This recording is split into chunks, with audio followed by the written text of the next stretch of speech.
여러분, 이 창세기 말씀은 제너시스, 그러니까 태초, 기원에 관한 책이죠.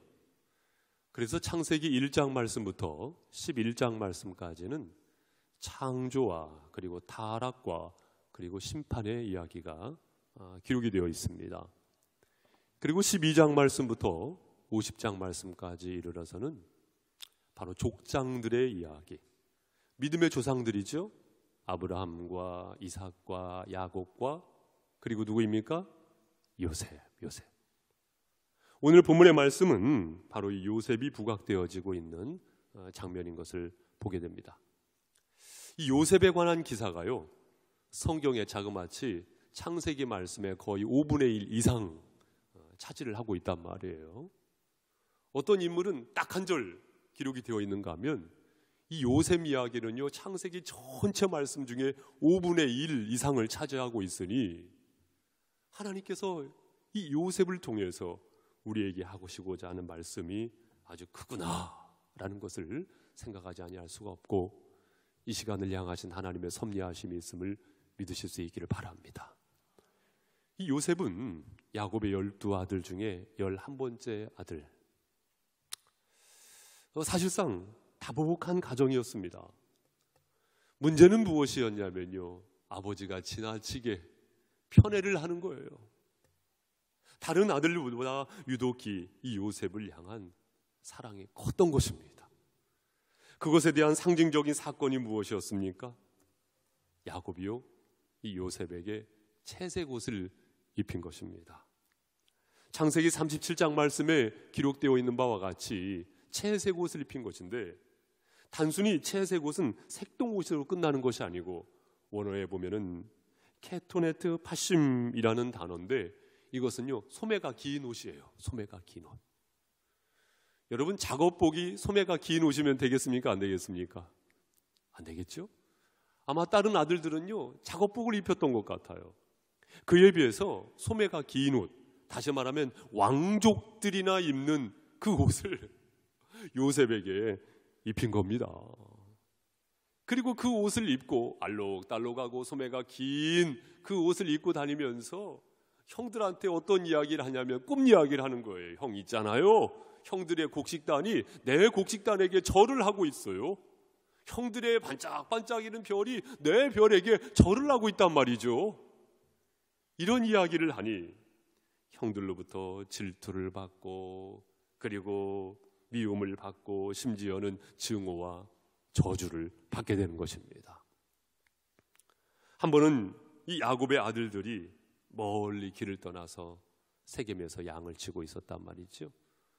사실 유목민들이었으니까 멀리 수십 리 길을 떠나서 양을 치는 것이죠. 아버지 야곱은 요셉에게 형들을 살피고 오라고 심부름을 보냈던 것입니다. 한참 헤매다가 도단에서 형들을 만나기에 이르게 되는 것입니다. 멀리에서 형들은 요셉을 보면서 꿈꾸는 자가 오는도다 하면서 그들은 무엇을 모의하게 됩니까? 요셉을 죽이기로 모의를 하다가 구덩이에 빠뜨리는 것입니다. 여러분, 이 구덩이는 어떤 구덩이냐면은 목동들이 파놓은 구덩이죠. 왜요? 구덩이를 깊이 파놓으면 거기에 무엇이 고여요? 물이 고이잖아요. 그러면은 그 물을 가지고 양들을 먹이기 위한 그런 구덩이였던 것입니다. 바로 그 구덩이에 요셉이 빠지게 되는 것이죠. 자, 이 요셉이 구덩이에 빠지게 되었을 때 아마 좌우 앞뒤를 볼 수가 없었을 겁니다. 오직 바라볼 수 있는 것은 그냥 올려다보는 것 위뿐이 바라볼 곳이 없었을 것입니다. 사랑하는 성도 여러분, 이 요셉은 구덩이에 빠지기 전과 빠진 후와 인생이 나누어지는 것입니다. 구덩이에 빠지게 되었을 때 이 요셉은 하늘만 쳐다보면서 기대할 수밖에 없었을 거예요. 기대할 수밖에 없었을 겁니다. 우리도 어쩌면 인생의 어느 지점에서 그렇게 하늘만 쳐다볼 수밖에 없을 때가 있습니다. 성경에 보면 믿음의 사람들이 그럴 때가 있었더라고요. 다니엘도 그럴 때가 있었고요. 사드락과 메삭과 아벳느고가 그럴 때가 있었고요. 욥이 그러할 때가 있었고요. 히스기야 왕도 그러할 때가 있었지요. 사랑하는 성도 여러분, 바로 그때, 소위 말해서 주만 바라볼 때에, 해바라기는 해를 바라보기 때문에 해바라기요, 우리는 주님을 바라보기 때문에 주바라기인 줄로 믿습니다. 주님을 바라보면서 주님을 기대할 수밖에 없을 때, 바로 그때 하나님의 섭리하심이 있음을 믿으실 수 있기를 바랍니다. 그러한 가운데 형들 중에 유다가 제안을 하는 겁니다. 아니, 우리가 요셉을 죽이는 것으로 끝나는 것이 아니라 저기 이스마엘 사람들, 바로 애굽 상인들에게 요셉을 팔아봐 버립시다. 그러면은 꼭 먹고 알 먹고 동생도 해치우고 돈도 벌고, 그래가지고 은 20에 요셉을 팔게 되는 것 아니겠습니까? 그래서 이 요셉은 애굽살이가 시작이 되는 것이지요. 보디발의 종으로 들어가게 되면서 긴 시간을 보냅니다. 하지만 요셉은 하나님과 함께하는 사람이었습니다. 그곳에서도 하나님 앞에서의 신실함을 지켜나가죠. 그래가지고 인정을 받습니다. 집안 살림을 도맡아 하게 되는 것이지요. 문제는 무엇입니까? 보디발의 처로부터 유혹을 받게 되는데 그것을 거절하게 되면서 여러분, 모함을 받게 되어지고 요셉은 감옥살이가 시작이 됩니다. 마찬가지로 거기에서도 요셉은 하나님과 함께합니다. 누구와 함께해요? 하나님과 함께해요. 어디 있느냐가 중요하기보다 누구와 함께하느냐, 이것이 중요한 것 아니겠습니까?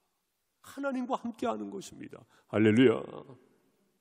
그리고는 거기에서도 사람들에게 인정을 받지요. 그래서 결정적으로 술 맡은 관원장의 꿈을 해석하게 됩니다. 그리고 이 관원장은 출소하게 됩니다. 나를 잊지 말아다오. 그렇지만 이 관원장은 까맣게 요셉을 잃어버리다가 2년 후에 요셉을 생각하게 됩니다. 생각을 주관하시는 분도 하나님이신 줄로 믿습니다. 언제냐면 바로 이 바로 왕이 꿈을 꿨는데 참 신비한 꿈을 꿨어요. 도대체 이 꿈을 해석하지 않고서는 견딜 수가 없는 거예요. 견딜 수가 없는 거예요. 도대체 7마리의 살찐 암소가 무엇이냐는 거예요. 그리고는 파리한 암소, 깡마른 암소, 흉마른 소가 올라와서 그 살찐 소들을 잡아먹는데 이 꿈이 도대체 무슨 꿈이냐는 거예요.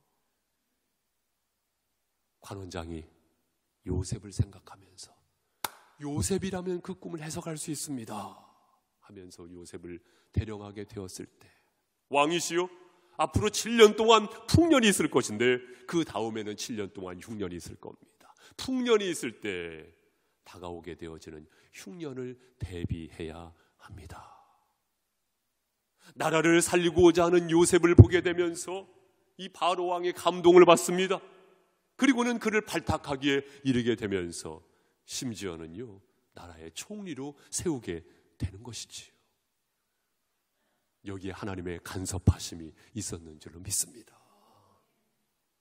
그러면서 형들은요 흉년을 만나게 되었을 때 길을 떠나는 것이죠. 곡식을 찾아 아마도 길을 떠났던 것 같습니다. 그러면서 결정적으로 나라의 총리가 되었던 요셉과 만남을 갖게 되는 것이지요. 그 만남의 현장에 어떤 일이 펼쳐지게 되는 것입니까? 본문의 말씀 1절, 창세기 45장 1절, 2절 말씀을 한번 같이 읽겠습니다. 시작. 요셉이 시종하는 자들 앞에서 그 정을 억제하지 못하여 소리질러 모든 사람을 자기에게서 물러가라 하고 그 형제들에게 자기를 알리니 그때 그와 함께한 다른 사람이 없었더라. 요셉이 큰 소리로 우니 애굽 사람에게 들리며 바로의 궁중에 들리더라. 요셉이 큰 소리로 우니 엉엉 울었던 겁니다. 다른 사람들이 들릴 만큼 엉엉 울었던 것입니다. 사랑하는 성도 여러분, 여기에서 요셉은 엉엉 울면서 무엇을 말하고 있는가? 이것이 중요한데요. 5절 말씀해 보니까 당신들이 나를 이곳에 팔았다고 해서 근심하지 마소서, 한탄하지 마소서. 하나님이 생명을 구원하시려고 나를 당신들보다 먼저 보내셨나이다. 하나님의 생명을 구원하시기 위하여. 무엇 하시기 위하여? 생명을 구원하시기 위하여. 생명을 구원하시기 위하여 나를 당신들보다 먼저 보내셨습니다. 여러분, 요셉은 그것을 깨닫게 된 것입니다. 내가 믿는 하나님은 생명을 구원하시는 하나님이시다. 그것을 이 요셉은 깨닫게 된 것이고 그것을 이야기하고 고백하고 있는 것입니다. 온갖 질투의 위험 속에서 모함을 받으면서 구덩이에서 죽음의 공포 가운데 하늘만 쳐다볼 수밖에 없었던 그 시간들, 유혹을 받으면서 억울한 시간을 견뎌내야 했지만 사실은 그 시간이 단순한 시간이 아니고 하나님의 작정하심 속에서, 어떤 작정하심? 살리시기 위한, 나를 살리시기 위한, 백성들을 살리시기 위한 구원의 섭리하심 가운데 이루어진 일이라는 것, 바로 그것을 요셉은 알았던 것이고 그것을 고백하고 있는 것이죠. 요셉은 가만히 보면은 우리 예수님의 예표적인 모형입니다. 우리는 요셉과 예수님과 비슷한 부분이 이 스토리 가운데 많이 있다는 것을 발견을 합니다. 아버지의 사랑을 독차지했던 내용도 그렇고요, 죽음의 모의를 받은 내용도 그렇고요, 은 20에 팔렸어요. 예수님은 은 30에 팔렸죠. 이것은 무엇이냐면요, 당시에 노예값에 팔렸다는 거예요. 우리 예수님도 노예값에 팔린 거거든요. 그리고 거짓 고발을 당했다는 것이고 다른 죄인을 구원했다는 것, 예수님도 한편에 있던 강도를 구원하시지 않으셨습니까? 그리고 결정적으로는 우리 예수님께서 십자가 위에서 용서의 기도, 아니 더 정확히 말씀드리면 정죄하지 않는 기도를 하시잖아요. 요셉도 형들을 용서합니다. 정죄하지 않았던 것입니다. 그리고 no cross, no crown, 십자가 없이 어떻게 영광이 있겠습니까? 우리 예수님도 고난 후에 부활의 영광이 있었고 요셉도 이 고난의 드라마가 다 끝나고 영광의 시간이 펼쳐지게 된 것 아니겠습니까? 사랑하는 성도 여러분, 요셉을 묵상하시면서 다시금 예수님을 바라보실 수 있기를 주님의 이름으로 축원드립니다. 나를 향하신 구원의 섭리하심, 그것을 깨달으면서 기쁨이 회복되시고 감사가 회복되시고 평안이 회복되실 수 있기를 바랍니다. 가장 어리석은 사람은 하나님은 나에게 관심이 없으신가 봐, 이런 생각을 하시는 분이에요. 그렇지 않습니다. 하나님은 나를 살리시기 원하시고 나를 통하여 또 다른 일을 살려가기를 원하시는 줄로 믿습니다. 그러한 섭리하심 속에서 나를 보호하시는 거예요. 나를 지키시는 겁니다. 아니, 내가 만나는 고난은 무엇입니까? 아니요, 그 방법을 통해서 하나님께서는 정확하게 나를 껴안으시는 것입니다. 여러분, 요나도 생각을 해보세요. 물고기 밥이 된 겁니다. 물고기 뱃속에서 얼마나 냄새 났겠습니까? 얼마나 비좁았겠습니까? 숨 막혔겠죠. 그런데 여러분, 그것 아십니까? 물고기 뱃속도요, 사실은 하나님의 보호하심의 또 다른 방법이었습니다. 다른 것으로부터 보호하시는 것이었고요, 영적으로도 그곳에서 오직 하나님만을 묵상하면서 기도할 수밖에 없었잖아요. 하나님께서는 그 방법으로 요나를 보호하신 것입니다. 보호하신 것입니다. 사랑하는 성도 여러분, 마찬가지로 하나님께서는 요셉을 그렇게 보호하신 것입니다. 생명의 섭리하심 속에서, 구원의 섭리하심 속에서 하나님께서는 요셉을 보호하셨듯이, 나를 그렇게 지키셨고 보호하셨고 인도하셨구나. 구원의 섭리하심을 깨달으시는 이 시간 되시기를 주님의 이름으로 축원드립니다. 또한 7절 말씀을 보시기 바랍니다. 우리 7절 말씀 우리 성도님들 읽어보세요. 시작. 하나님이 큰 구원으로 당신들의 생명을 보존하고 당신들의 후손을 세상에 두시려고 나를 당신들보다 먼저 보내셨나니. 아멘. 큰 구원으로 당신들의 생명을 보존하고 당신들의 후손을 세상에 두시려고. 예, 한 걸음 더 나아가서 상세한 설명을 하고 있습니다. 당신들뿐만 아니라 당신들의 후손을 보존하고 지키기 위하여. 실제로 총리가 되었던 이 요셉을 통해서 하나님께서는 고센 땅을 준비시켜 주시죠. 그리고는 그곳에서 430년이라는 긴 시간 동안에 여러분, 나라의 3대 조건이 무엇입니까? 국민, 영토, 주권. 바로 이 국민이 형성이 되지 않습니까? 국민이 형성이 되는 것입니다. 이처럼 요셉을 통하여, 누구를 통하여? 요셉을 통하여 당신들뿐만 아니라 당신들의 후손을 보존하기 위함이라는 것을 설명합니다. 요셉은 자신의 사명을 깨달았기 때문에 더 이상 형들이 미워 보이지 않았던 겁니다. 더 이상 긴 시간이 억울하지 않았던 것입니다. 무엇 때문에요? 사명을 깨달았기 때문에. 우리도 마찬가지입니다. 나를 통하신 하나님의 섭리하심을 묵상할 때 그 사명을 재차 깨달을 수 있는 이 시간이 되실 수 있기를 바랍니다. 하나님께서 나를 부르셨다. 이것은요, 엄밀히 말하면 소명입니다.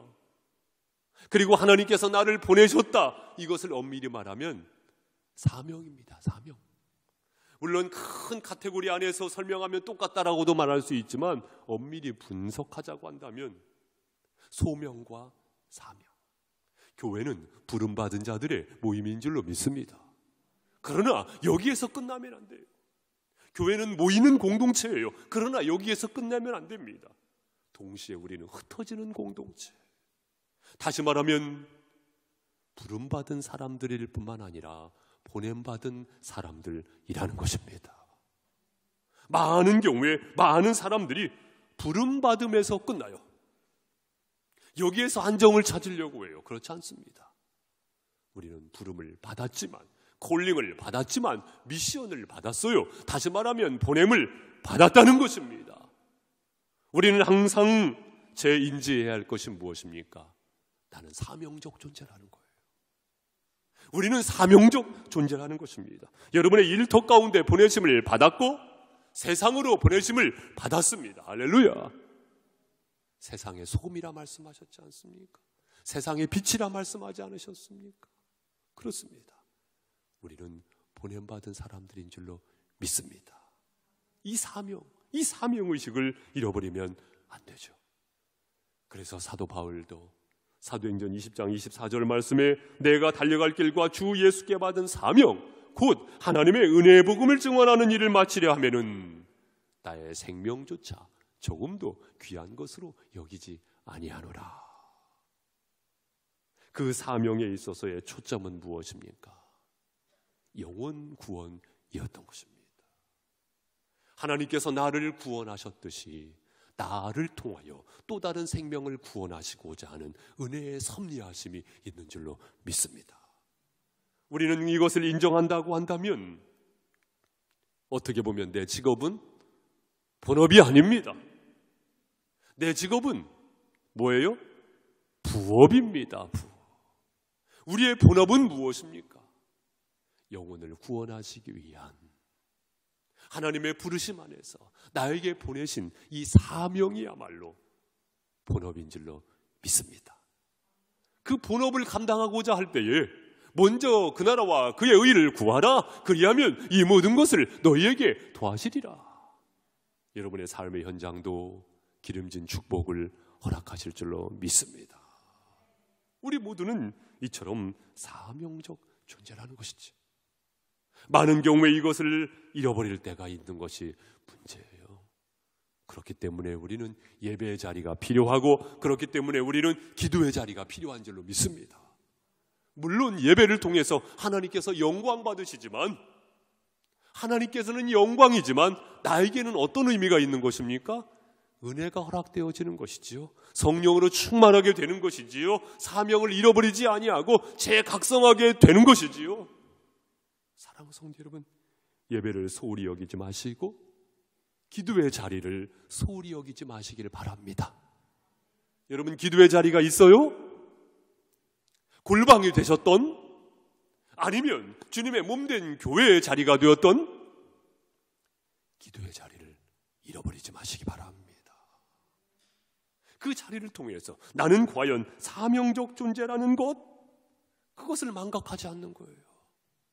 예배의 순수함과 기도의 순수함, 그것을 잃어버리면 안 됩니다. 그 순수함, 그 순수성을 잃어버리면 안 된다는 말씀입니다. 사랑하는 성도 여러분, 우리는 더욱더 예배하며 기도하는 가운데 사명자로서의 제 각성을 날마다 일으키시고 여러분의 삶의 현장이 사명을 이루어가는, 한 걸음씩 그 사명을 이루어가는 데 있어서 하나님 앞에 쓰임 받으시는 복된 생애가 되시기를 주님의 이름으로 축원드립니다.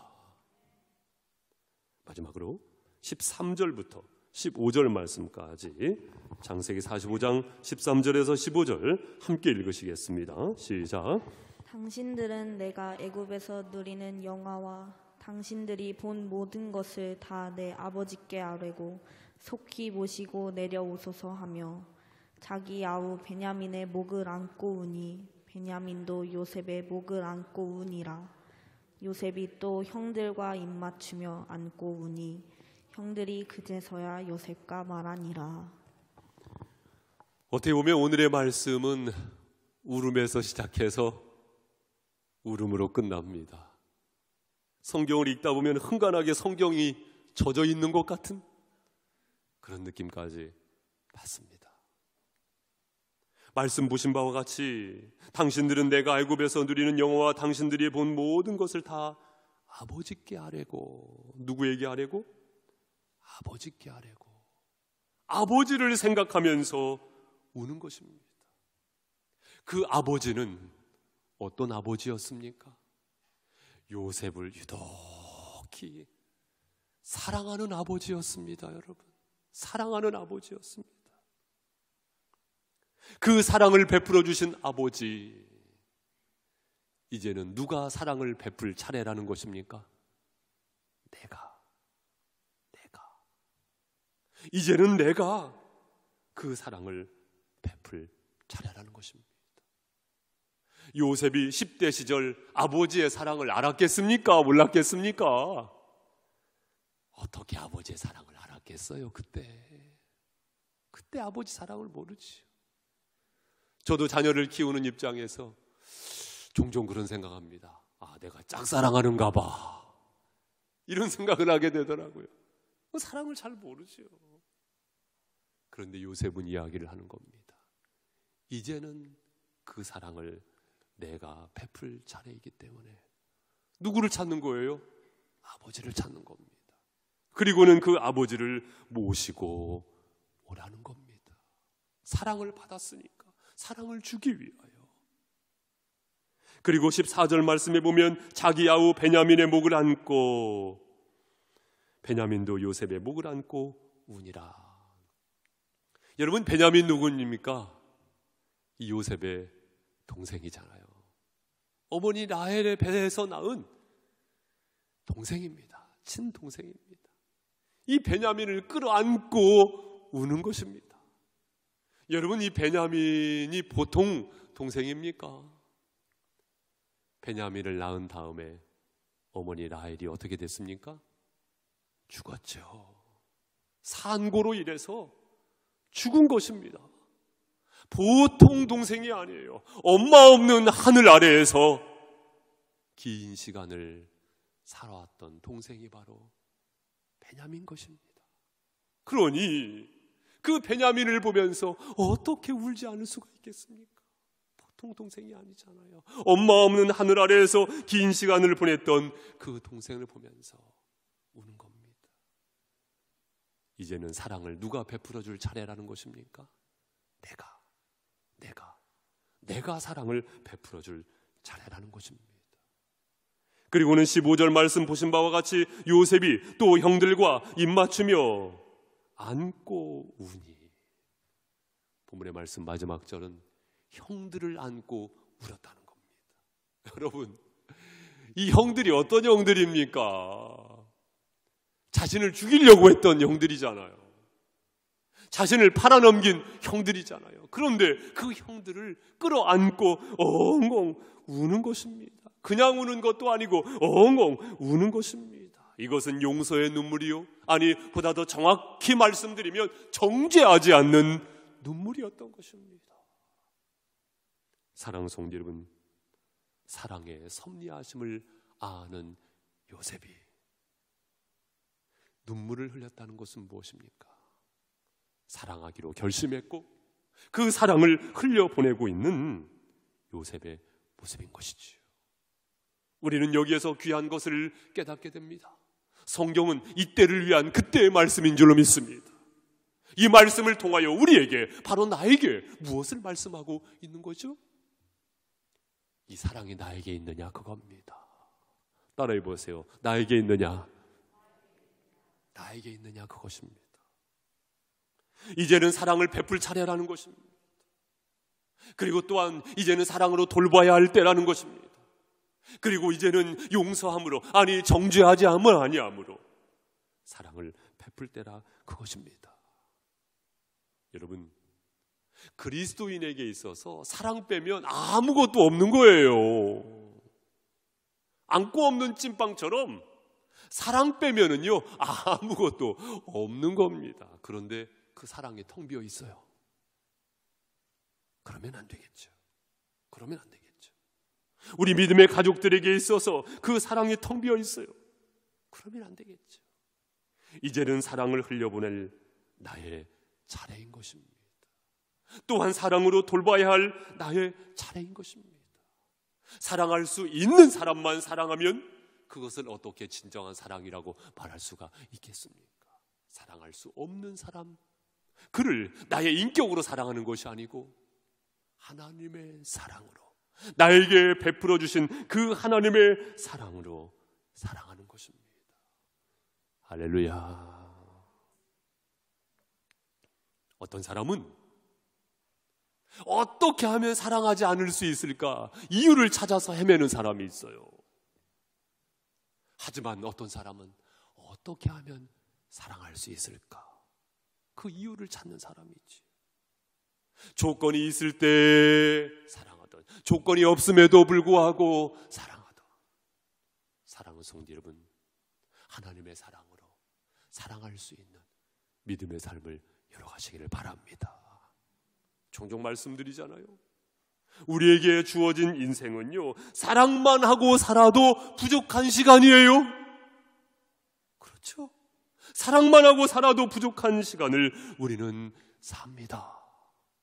저는 종종 그런 생각을 해요. 우리 예수님께서 하늘에 나는 새를 보라, 들에 핀 백합화를 보라.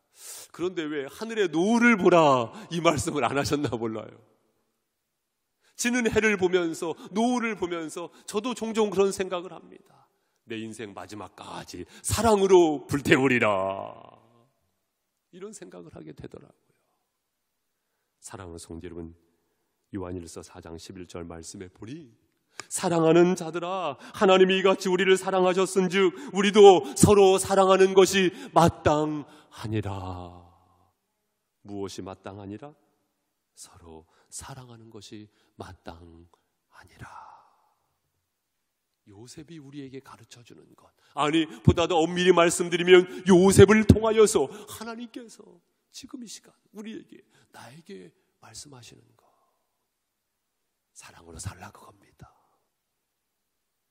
단풍이 단풍의 빛깔로 점점 물들어가는 이 계절 속에 우리는 어떤 빛깔로 물들어가고 있느냐는 것입니다. 이 하나님의 마음으로 점점 더 진하게 물들어갈 수 있는 은혜의 시간들이 되실 수 있기를 바랍니다. 사랑하는 믿음의 가족 여러분, 나를 향하신 구원의 섭리하심을 다시금 깨닫는 이 시간이 되시기를 바랍니다. 나 나뿐만 아니라 이웃을 향하신, 나를 통하여 생명을 구원하시기 위한 섭리하심이 있음을 깨달으시길 바랍니다. 또한 그 섭리하심 속에 우리가 살아가면서 잊지 말아야 할 것 무엇입니까? 싸늘하게 식어져 버린 생애가 아니고 사랑의 열정으로 불태워갈 수 있는 믿음의 날들을 열어가시는 한 분 한 분이 되시기를 주님의 이름으로 축복합니다. 기도하겠습니다.